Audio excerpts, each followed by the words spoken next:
Excuse me, Curtis, you're muted. Good evening, everyone. Thank you all for joining. My name is Curtis Young, Executive Director of Artistic Noise. I didn't realize I was still muted, but thank you for acknowledging that, Chloe.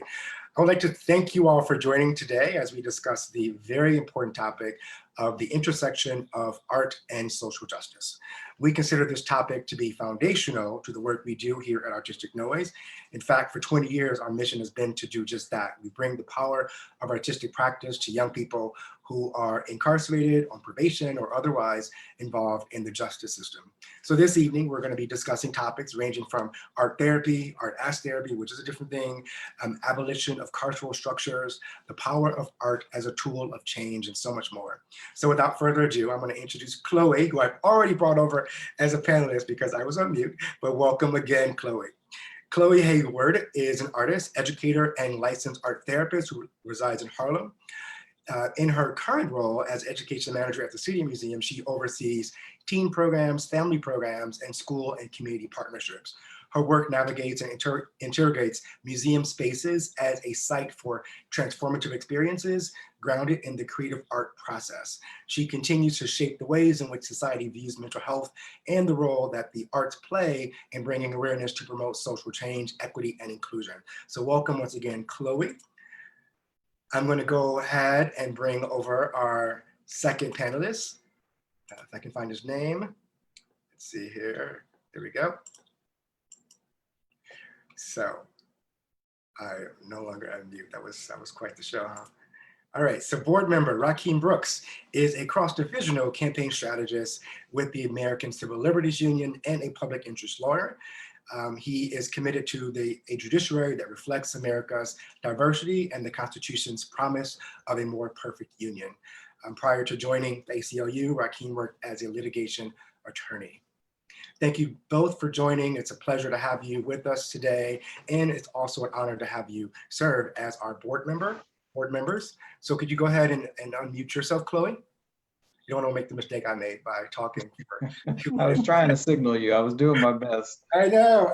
So, and I was like trying not to look at my phone because it's really annoying to look at the phone and also talk. So thank you so much for acknowledging my flaw of not. You would have thought that after 9 months of using Zoom, I would know how to unmute myself. So let's go ahead and just dive right in. Let's define a few terms. We're talking about art and we're talking about social justice. How do you both define art therapy and social justice? And if there are people watching on Facebook or in the chat box, you can also contribute to the conversation and add additional definitions if you so choose. So Chloe, would you like to start with defining art therapy for us this evening? Sure, I would love to start us off. Also, thank you to everyone joining us tonight. Very excited for this. So yeah, I'll just say that art therapy is a form of psychotherapy that uses the art materials and the creative arts process to bring about self-awareness and really help promote healing and well-being.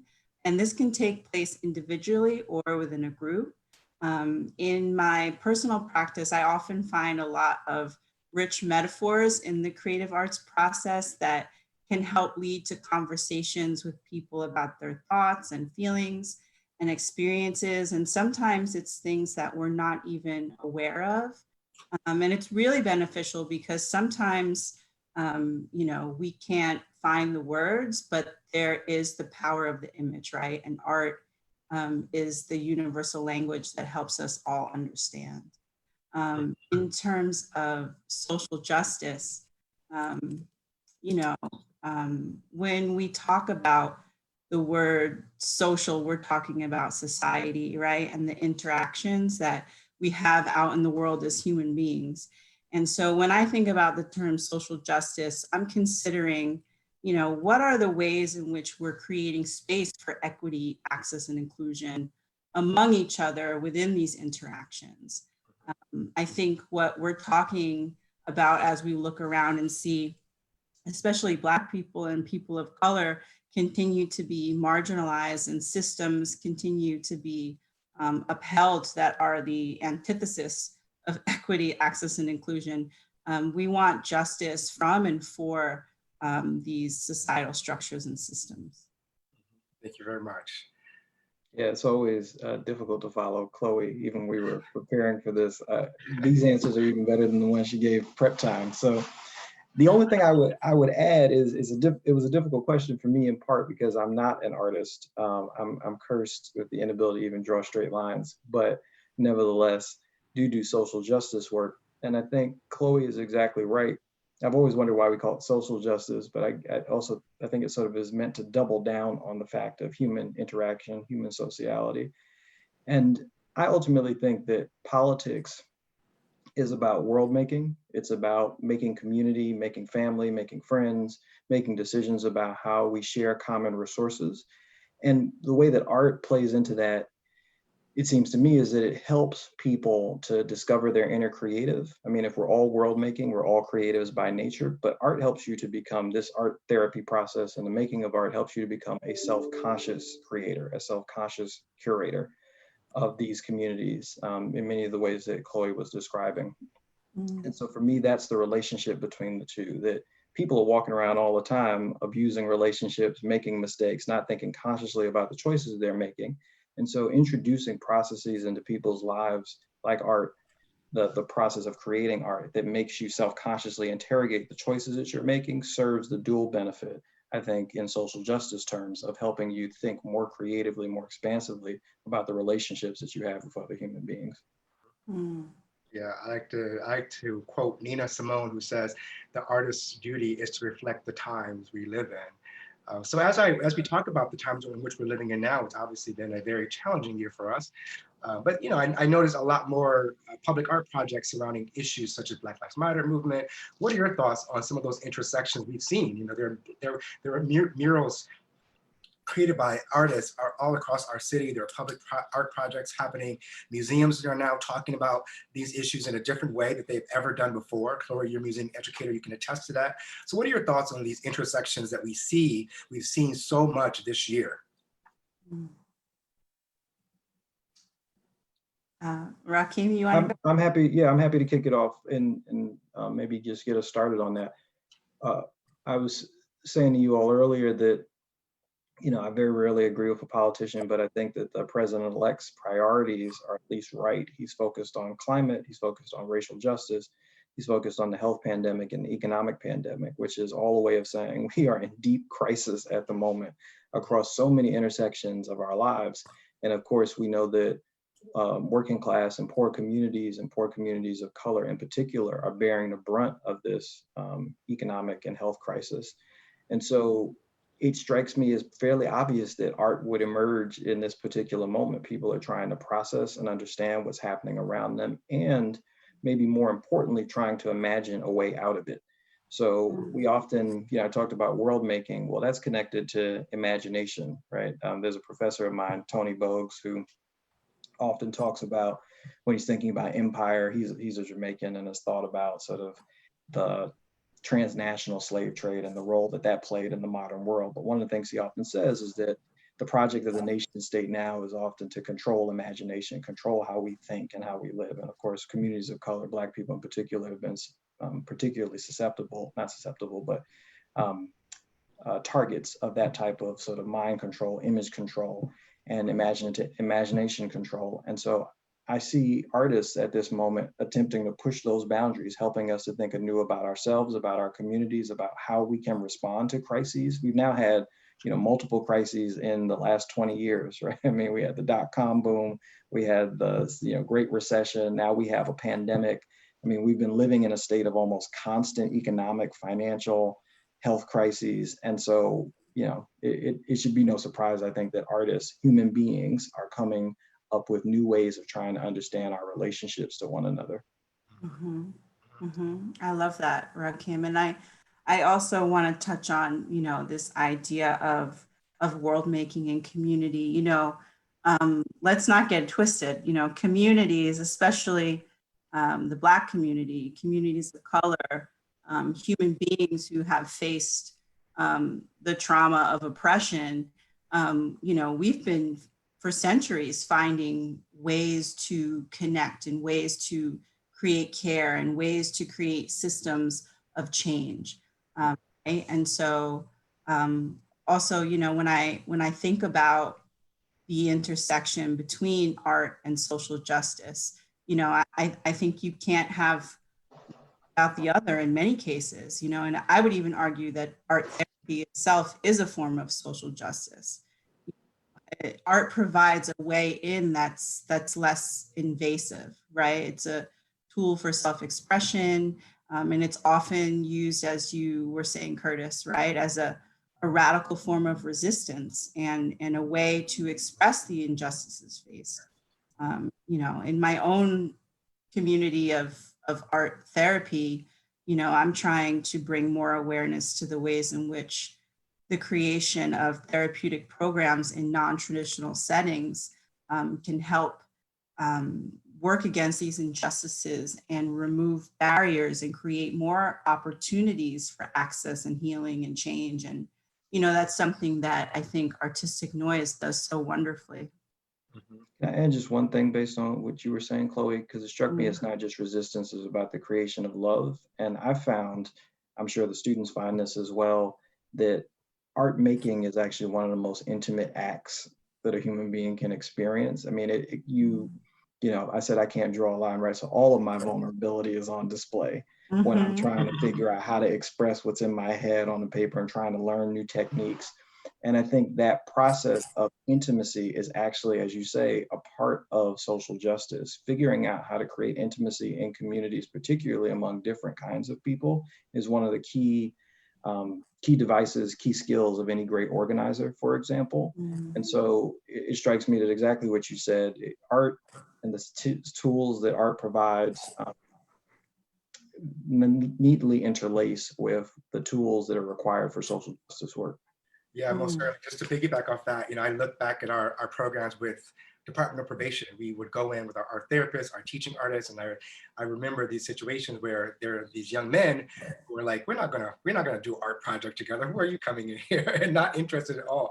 But over time, you see that their behavior does change, and they become really interested in moving from an individual project to working collaboratively with other young men who are going through a similar situation. So it goes back to what you just said, Rakim. It's like this is a way of teaching youth or helping youth to understand the power in community and being accepted, open to accepting help from others and learning to collaborate, especially when they're trying to express something that's very, very intimate. Um, Mm. so, Chloe, what do you think? Who else is talking about these issues? I mean, we talked about, you and I have had conversations about Nicole Fleetwood's book. There's some publications about Artistic Noise. So who else is having, who would you like to kind of share work on this topic with the group? Oh, no pressure, right? I mean, there's so many voices and people out there who are recognizing and navigating this space of art and social justice. But I do want to take a moment to highlight, you know, the some of the two that you just mentioned. You know, the first person that immediately comes to mind is the incredible Nicole R. Fleetwood. She has created a body of work that is just unbelievable. So her book, Marking Time: Art in the Age of Mass Incarceration, it's a book, and there's a corresponding exhibition, which I know we're in a pandemic, and you know, do what feels safe for you. But if you're up for it, I highly recommend going out to MoMA PS1 and seeing that exhibition. In my mind, you know, this book and this show is a love letter to all the work that we do. It's so special and it's incredibly powerful. And as an art therapist, it makes sense to me that people are creating as a way to process, to feel, heal, deal with what can be a traumatic experience when being subjected to the epidemic, really, of incarceration. And the works that we see in this book and in this exhibition bear witness to those experiences. Yeah, Yeah. just to add right there, I want to also mention at this point that Artistic Noise is referenced in Marking Time book Mhm. because we have had the opportunity to fortunately meet and discuss our work with Nicole Fleetwood many times. So I'm happy for that as well. Mhm. Mhm. Exactly. And, in the book, she talks about the idea of carceral aesthetics, right? How do you give visuality to prison? And she also talks about how freedom is interdependent, right? And I'm sure she mentioned this in her conversations with you as well, Curtis, that, the heart of art and social justice, we need each other. And it's this collective energy and this collective power that is such a source of strength and resilience in the face of injustice. And so, I just really want to put a spotlight on that work. I also want to talk a little bit about a book called Art Therapy Practices for Resilient Youth. There's a chapter that talks about artistic noise. So shout out to Lauren Adelman, and who is our one of our founders, and also the former board chair and fellow art therapist Yasmin Oais, for their chapter in this book. And in it, they discuss the power of creativity in the context of youth involved in the justice system, such as the youth that we work alongside in Artistic Noise. And this chapter, I think, is really important because it moved me to consider the power of vulnerability. Rakim, you were just sharing, about your line drawing ability, right? And putting something out in the world. And I think, not just as artists, but as humans in general, the power that, and the power and the potential of vulnerability and the healing it offers, but especially in the context of people who have been done harm by the justice system. And in this way, we are practicing socially engaged art making and bringing visibility and change to the lives who participate. And that's one of the things that I treasure about Artistic Noise is its ability to create safe spaces, which is, relevant today now more than ever. Can I ask a question? Uh, Chloe, what you were saying is really inspiring. I mean, citing the literature. Why is art therapy not standard practice now for incarcerated youth, but for youth generally? I mean, I know that we've, cut funding for all sorts of art programs in schools. So let's just maybe focus on youth who are incarcerated or somehow approximate to the carceral state. You've got these great books that clearly demonstrate the value of the work. Do you have any thoughts about what the gap might be? Do we not have enough art therapists? Are people sort of unpersuaded? Yeah, You could answer I that too. mean, that's a complicated and layered answer. And my first thought is that, we're talking about the idea of social justice, and the plain fact is that there are people out there in this world who don't value the lives and experiences of the people who are incarcerated. Mhm. And so I think when you're coming out of a space of, lack of recognition for someone's basic humanity, even the language of the carceral system, right? It's coming from a space of being punitive rather than restorative. Mhm. I think that we first have to start with taking a look at, um, you know, where we're at with that as a country and as a civilization. Um, for people who pride ourselves to be so civilized, I think that's such an way to be. But that's just my hot take. Yeah, I think that there are a lot of art therapists out there. And, even though this is not a traditional field of psychotherapy, there's decades and decades of research that prove that, art is inherently therapeutic and it provides healing. And I do think that this is something that all people should have, especially people who are involved with the justice system. But, you know, I don't have a clear answer on why that's not the standard prescription, other than to say that I'm not sure that the people who have created this system and structure of incarceration really care all that much. I think it's more about capitalism than restoration. So I think that that's why it's so important, the work that we are able to do, and the change that we are able to make with artistic noise is because, you know, talking about disrupting systems and structures, you know, you can't break a vase if you can't get in the house first, you know? So I think it's about getting in there, and then doing what we need to do. Mm-hmm. Yeah, and I would just add that, you know, as we think about what the work we're doing in Artistic Noise and shifting and focusing on preventative care, right? What can we do to prevent young people from entering the justice system in general? I see art therapy as one of those things that we can offer to the school systems. However, it requires the Department of Education, New York City, to make the first step in the investment. As we talk about reimagining public safety, for me, reimagining public safety begins with education. This is how you prevent young people from going into the justice system. And to be honest, there are a lot of kids in our communities who are just not able to sit down with a counselor or a social worker, but they can sit down with an art therapist because it's not as difficult to talk about your family issues or what you're going through personally, but it's much easier for some to sit down and to explore a creative process with an art therapist next to them.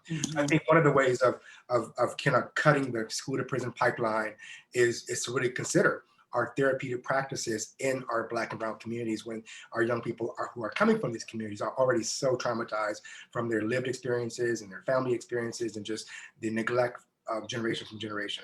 So I do think I think that's so important, Curtis. I mean, why is, you know, teaching math more important than teaching emotional intelligence, right? Because that's what we're getting at. You know, I think providing space for youth to foster emotional intelligence is really important. Exactly. And right now you see that the investment in social workers, we're already under the average, like whatever the National Social Workers Association recommend, 50 for every one student who has difficulty learning, there should be one social worker for 50. And then the regular, like anyone else outside that demographic, it should be one social worker or counselor for every 250. There are some schools in New York City where there are like thousands of young people and there's like one social worker there to support their work. So it just shows a lack of investment. So I want to, at this point in time, I think this is a great time to announce that there is a chat box and there's a Q&A box. So you can use either one to post questions to our esteemed panelists this evening.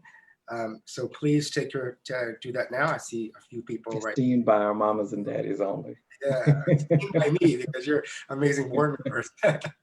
All right, so let's keep going for a few more minutes before we'll see what trickles in the chat box. So we talked a lot about community, right? So what is I guess the importance, or maybe we've talked about this a little bit already, but how do we create a sense of community around issues of social justice? We kind of alluded to that when we talked about collaborative art making projects, mural projects does this, but are there other examples that you all can share or perspectives on building community using art as a tool for social justice? Yeah, I'll share one quickly. So I grew up in Wagner Public Houses in New York City on the east side of Harlem. And it strikes me that one of the things about art therapy and art generally is helping to, I said, develop, you know, a sense of curation in someone, creativity, but also giving them a sense of design and design choices having been made in their communities.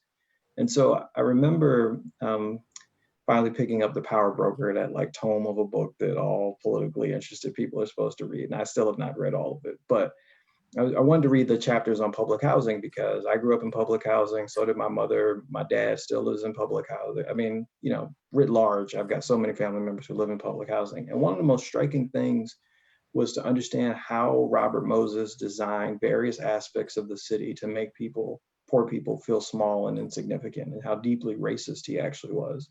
So on the one hand, I was living in public housing, and there's almost no artistic design, right? There's no crown molding. There's nothing about the apartment that indicates that anybody took any care to design it. Fascinatingly enough, if you go into any public housing in New York City, all of it is designed with the tower and the park model in mind, which is to say you've got a tall building, you get sunlight on all sides, and is often surrounded by a lot of greenery. That was just happenstance. It happened to be the way buildings were being designed at the time. So you end up with, in New York City, an unstrategic choice, or it was really not a choice on Robert Moses' part to create that design, which actually meant that I've always lived in buildings that had a lot of sunlight, had a lot of access to green space, and simultaneously buildings that were meant to make me feel small and insignificant. Art, I think, helps people see that people are making choices about what happens in our communities, right? How things look in our communities, whether or not something gets painted, what color it gets painted. And people who live in public housing see this all the time, because you're always, thousands of tickets behind on things that are wrong with your apartment and in your community, where fences go up. So for me, that's really one of the connections that we help people to make. We help young people to make, that this isn't just about your emotional intelligence, though of course that's what this fulfills, but it helps give you a strategic sense actually about the world in which you live. That nothing is happening by happenstance. Human beings are always making choices. And if they're not making choices, to the point I'm making about Robert Moses, they're bound by other people's choices. Chloe, anything to add to that? I mean, I just got to marinate on that, Rakim. Yes. When you were speaking, I just got this this image of, standing in front of a giant ocean, right? I always say that if you, not to get into people believe what you want to believe, hey, but I think, if you ever doubt the presence of something greater than yourself, God, whatever you want to call it, stand in front of the ocean. And I think that I find a lot of healing in art and nature. And, I really like this idea of taking something that was meant to diminish you, and open it up and sort of like flip that narrative, and turn it into something where, you're a part of something much greater than yourself. I really like that. That's kind of where my mind went, but yeah. I'll also add, in thinking about how we create a sense of community around art and social justice. I think anytime you have a shared experience, there's an opportunity for community, and bringing people together through art making is what creates community. It's what we do in Artistic Noise, and it allows us to witness each other in a very real and personal way. And I also think it's important, not to have to convince people to care about social justice, but in that openness to be vulnerable, we're able to touch the lives of other people. What comes from the heart touches the heart. So there's a question. It is a question about MoMA PS1 exhibition. Is there any way to experience or view the MoMA PS1 exhibition online or some other remote way? I don't know if they're doing virtual tours. They may be, but I think if you check their website, you'll find more information. So check their website. Marlene Miller just posed that question. And I would also like to share that Artistic Noise, we've partnered with the Museum of Modern Art for a very long time, and we are going to continue that partnership, one in which we're developing a public project with MoMA PS1 surrounding the Mark and Time exhibition. As I mentioned, Artistic Noise is mentioned in that body of work, as well as the book itself.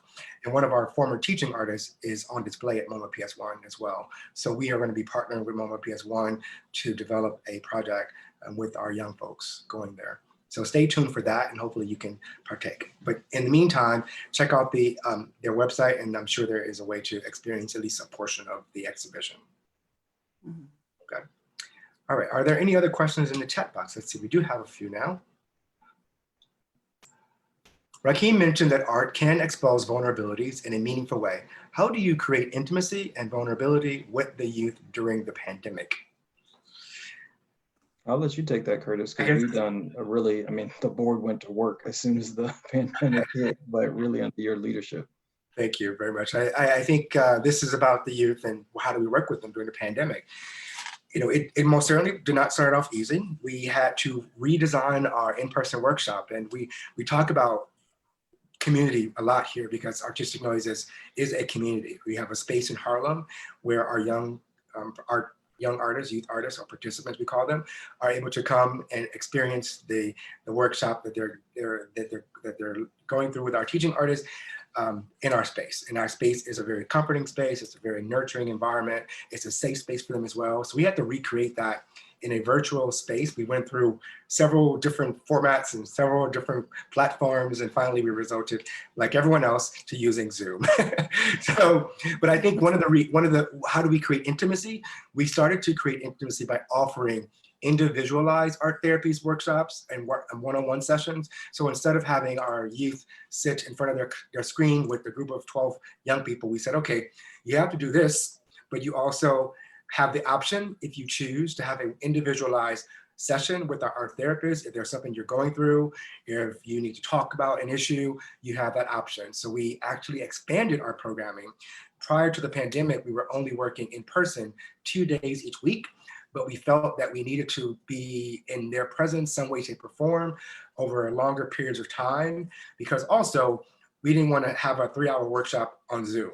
So we said, okay, let's cut our workshops in half, and let's do them over 4 days versus doing them twice a week. And let's make the 5th day the individualized workshop space where they can do their self-project or the one-on-one art therapy session. So that was how we created a more intimate environment by pretty much offering individualized art therapy sessions instead of just focusing on the group therapy sessions. Hey, Curtis, do you want to just mention how we help to meet the technological needs of some of our participants? Most certainly. Obviously, we talked about underfunding and education system here in New York City and always and other budgetary constraints that the city is undergoing currently. But we were thankfully, we were able to purchase laptops for the young people, our participants, because we noticed in the beginning, a lot of them were not able to log on to participate in our website. Some of them had phones, you know, and all sorts of different phone services that were not compatible to a Zoom meeting. So we needed to adapt quickly and find a way to purchase computers. So we purchased our own Chromebooks. We didn't wait for the DOE to give us anything. We were able to purchase them and provide that to our young folks. And they were, since then, we haven't had any technology issues other than getting them to turn their screens on is a new challenge. All right. So we have a question from Kate, who is one of our board members. Rakim, how has your work at the ACLU affected your understanding of social justice issues in the US today? And then, the second part of that is, what about your service as a board member for Artistic Noise in affecting your view of social justice? And there's a question for Chloe. I'll let Rakim answer, and I'll come to you after that, Chloe. Yeah, sure. I'll be brief. And I was actually going to invert it. It's my experiences on the boards in which I serve, most of which do localized work like Artistic Noise, like Getting Out, Staying Out, which is also in East Harlem.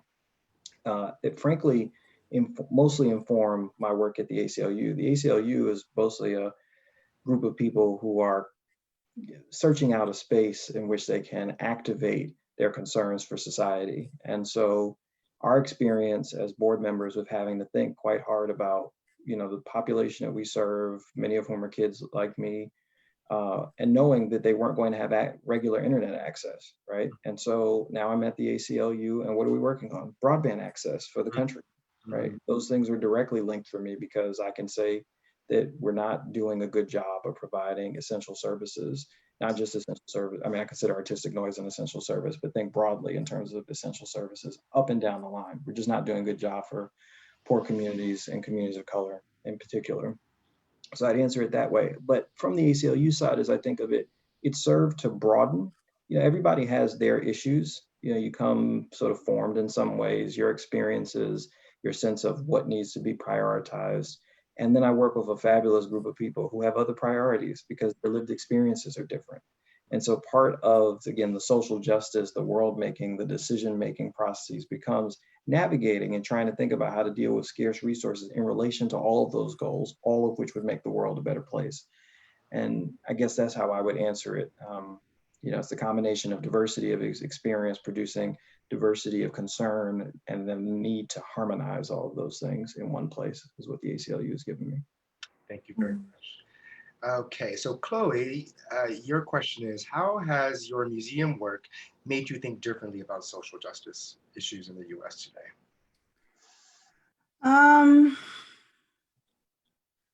I'm not sure that it has made me think differently.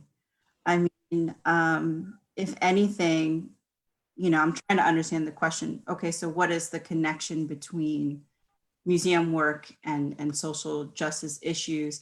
I don't know that it's made me think differently. I think that I am super grateful to be working in museum, especially at this time, and especially at the museum I work for.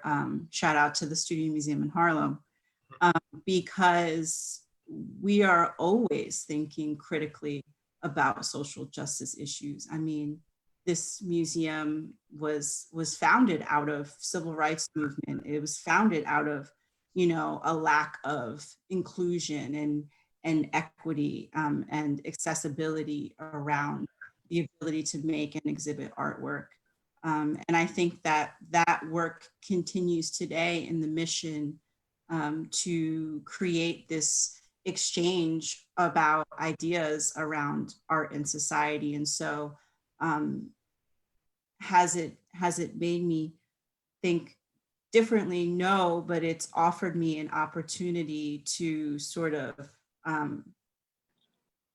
zoom out and zoom in on you know, what is the narrative of the Black experience, and how is art centralizing and uplifting the voices of Black art and Black culture and Blackness and people of color across the diaspora. And I think it also gives me the opportunity to have these conversations with people across Harlem, across the country, on how race and culture has impacted their lives. And so I'm incredibly grateful for that. And I think that that in itself is social justice. And I think that that in itself is, you know, one example of the power of art. I think that's great, and that's and I should also say I am extremely grateful for institutions like the City Museum. It's really museums like that is rooted in community, that's encouraging their staff members, such as yourself, to get involved locally. You don't just walk the walk, you also talk the talk, and you actively engage in local community. And I was on a 3-hour birthday Zoom party yesterday with your boss from the Studio Museum, and she is phenomenal, Thelma Golden, and she encourages, and she's all about growing leadership. So it's honored that she's sharing you with us as our board member.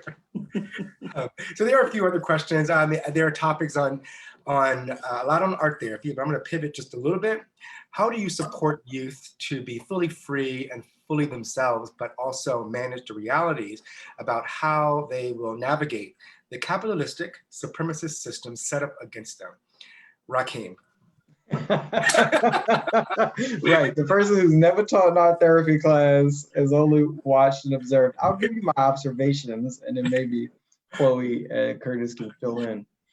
I may sound a bit like a broken record in this regard, but I think, you know, the first piece is that we meet students where they are, usually at a period of crisis in their lives, which is to say they've come into contact with the criminal justice system, criminal injustice system in one way or another.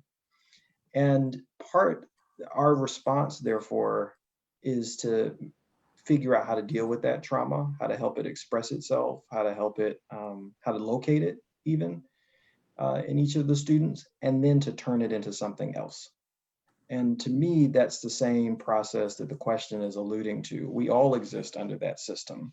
we all exist in various moments of crisis. And the question is, how do institutions, communities, et cetera, institutions in the broadest sense, meet us in those moments to help us process them? And I take artistic noise to be one of those moments in that young person's life where they actually are afforded the resources necessary to make sense of what's happening to them, and then to begin to turn and make choices about how to confront it differently. There are no answers often, but I take it to be part of the artistic process to help you understand that there are no definite answers. There are ways and forms of approaching things, better and worse ways of looking at something, but the choice is yours ultimately. Chloe, would you like to answer or Yeah, contribute? can you repeat that again? Because that was a whole lot of language. It was a heavy Yeah. question. Yeah. And Also, shout out to whoever asked that, because that, yeah. it says anonymous. I don't know who did it. Okay. How do you support youth to be fully free, fully themselves, but also manage the realities about how they will navigate the capitalistic or supremacist system set up against them? You know, my initial response to that is like, young people know, you know, it's like, we're not out here telling them things that they don't already see. It's kind of like how a lot of times adults won't address situations with very young children because they think like, oh, they're so young, but they have eyes, they have ears, they, you know, we're all just out here. So I think, you know, they see what's going on. And I think that, you know, what we can do as adults, and people doing this work, is we can create a safe space for them to share about and process these things that they've witnessed. You know, and in that safety comes the ability to show up as your whole self. You know, and just to go back a little bit to what Rakim was talking about, you know, in art therapy, there's a thing called sublimation.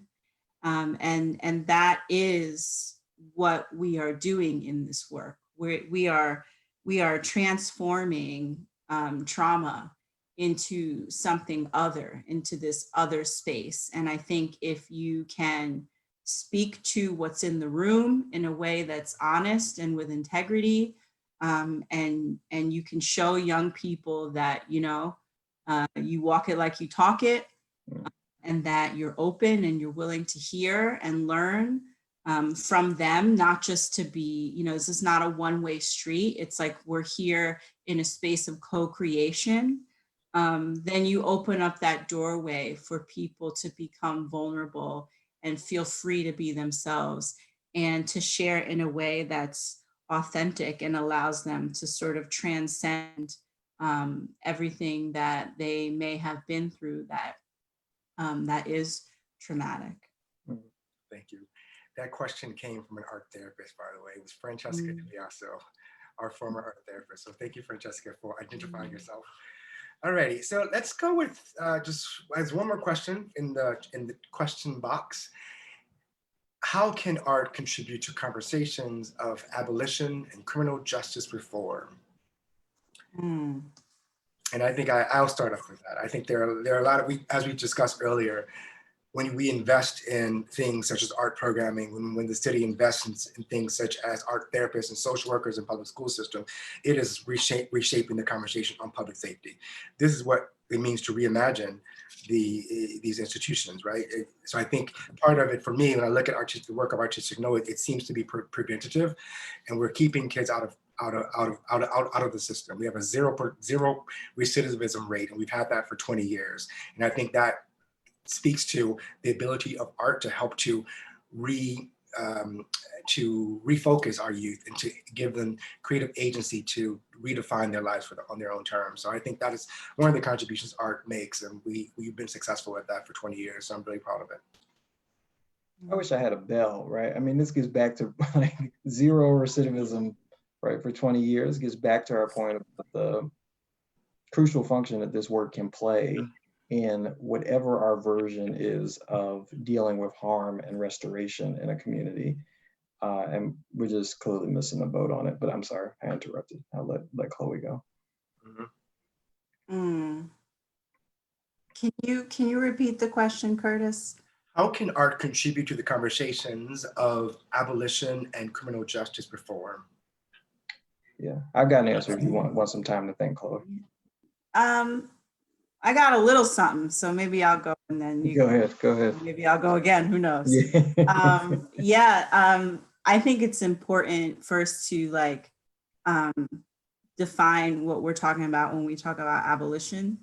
And for me, you know, that's the ending or a stop to systems, practices, or institutions. And I think that it's important that we're all looking at our own biases and the ways in which we're complicit in upholding these systems and structures that are exclusionary and that don't promote social justice and that are not adding to the vision of a world that we want to exist in.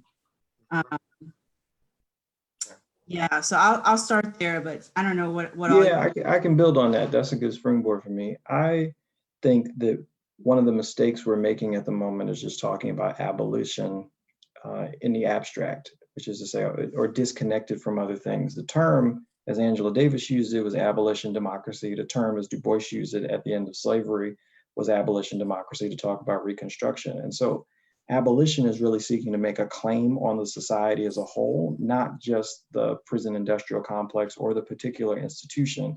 It's really about the transformation of a society from one set of norms to a new set of norms.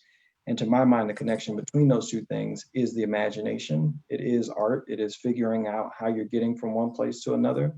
And one of the things that's driven me crazy about the conversation about closing Rikers and then no new jails is that the critics of that movement seem to suggest that we actually haven't done the imaginative work in the middle of what it would look like to go from, you know, no Rikers to no new jails, when in fact, all the imaginative work are like artistic noise, they're community programs, they're all the things that we've been talking about already for a very long time as being the replacement for prison. But because we only talk in abolitionist terms, it sounds like if you smash something, then you got to put something up in its place. And yes, that's true, but it's not supposed to be the exact same thing that you just smashed, right? It's supposed to be different. And art gives you an opportunity to think about what that new form, what those new forms are. And so I consider at least artistic noise to be in the vanguard of trying to make sense of what we're doing post-prison, right? Prisons didn't always exist. People somehow forget that. You know, one of my favorite political theorist, Danielle Allen, she studied ancient Greece. And the way she got started actually was that she noticed that, you know, she'd read these court transcripts from ancient Greece, and she noticed that at the end, like, they didn't send people to jail. Now, I'm not going to tell you where they sent them, so you can go read the book, but they didn't send people to jail, right? I mean, these are people who committed all what we would consider heinous crimes. You know, the law calls it malum in se, bad things that are bad within themselves, but they didn't go to jail. So what happened to them? And so that's where the imagination has to kick off, right? What do we do with people who we think have harmed us in some way? Great.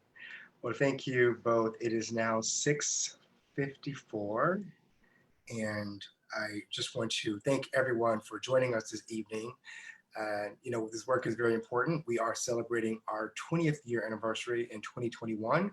So this is a part of our public programming and sharing our work a little bit more, moving in that direction. So hopefully you learned about artistic noise, and you will visit our website to learn more about the ways of supporting us. We can be found at www.artisticnoise.org. Without further ado, final words, Chloe and Rakim. I would just say we have an end of year fundraising goal. And so please do your part to let people know more about Artistic Noise, the work that we're doing.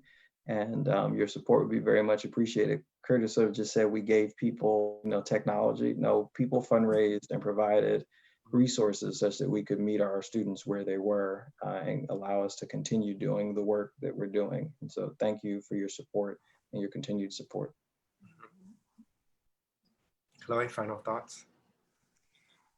I mean, I'm just so full and thankful for this conversation and to be a part of something so beautiful as Artistic Noise. And what Rakim said, you know, check us out, make a donation, you know, no amount is too little. And I wouldn't be an art therapist if I didn't tell you all to take the rest of this evening and do one loving, kind, caring thing for yourself, especially in these wild times. Thank you all for joining. I have put our website in the chat box if you're interested in following us and joining our future events. Once again, that's artisticnoise.org. My name is Curtis Young, Rakim Brooks, Chloe Hayward. Thank you all for joining this evening. Have a good night. Have a good night. Night, everyone.